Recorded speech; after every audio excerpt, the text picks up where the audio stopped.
Hello, ఈరోజు వచ్చేసి నేను అన్నీ కలిపి రైస్ వండుదాం అనుకుంటున్నాను. ఇంకా మనకు దీంతో పప్పు అవసరం లేదు, చట్నీలు అవి ఇవి ఏం లేనప్పుడు, ఏం ఓపిక లేనప్పుడు చేసుకోనికి ఈజీగా ఉంటుంది. ఫస్ట్ వచ్చేసి రైస్ తీసుకున్నాము. రైస్ ఎన్ని తీసుకుంటాం, కొంచెం రైస్ తీసుకోవాలా. కందిపప్పు, పెసరపప్పు ఎక్కువ తీసుకోవాలన్నమాట. పప్పు అయినా తీసుకోవచ్చు, పెసలైనా తీసుకోవచ్చు, మన ఇష్టము.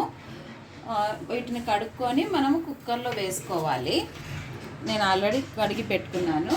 ఇప్పుడు మనం వాటర్ ఎంత మామూలుగా రైస్కి ఎంత వేస్తామో అంతకన్నా కొంచెం ఎక్కువ వేస్తే సరి. ఎందుకంటే కందిపప్పు పెసరపప్పు ఉంది కాబట్టి అవి ఉడకనీకి అన్నమాట. ఇంకా దీంట్లోనే కొంచెం పసుపు, ఉప్పు, టేస్ట్కి తగినంత ఉప్పు,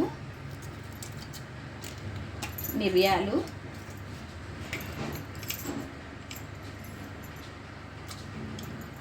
ఒక 2 పచ్చిమిరపకాయలు వేసుకొని కొంచెం ఆయిల్ వేసుకొని మనం ఉడికించుకుంటే సరిపోతుంది అన్నమాట.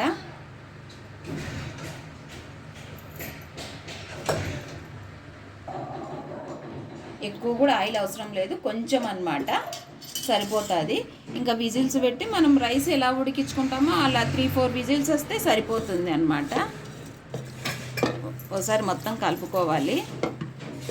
కలుపుకొని ఇంకా లిడ్ పెట్టుకొని కొంచెం నానబెట్టుకున్నాక విజిల్స్ రానిచ్చుకుంటే సరిపోతుంది అన్నమాట.